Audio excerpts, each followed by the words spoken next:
Hey, hello guys, it's How to Tech Simplified back again with another easy tutorial, and today I'm going to show you how you can unlink your Discord account from your Ubisoft account. Now it's a very easy process, so let's get straight into it. The first thing that you want to do is open up your preferred browser, head down to Ubisoft account and sign into your account in the top right corner. Now here you can open up the account management once you've signed in, and this will open up a different tab on your browser. Now here we have the account information, and here we scroll down until we find the linked accounts.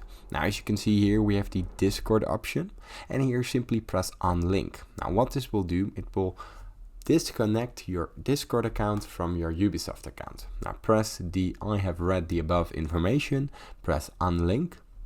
Now from here your Discord account has been unlinked from your Ubisoft account. It's easy as that. If this tutorial was helpful, please consider subscribing to my YouTube channel. It helps me out a lot, and thanks for watching.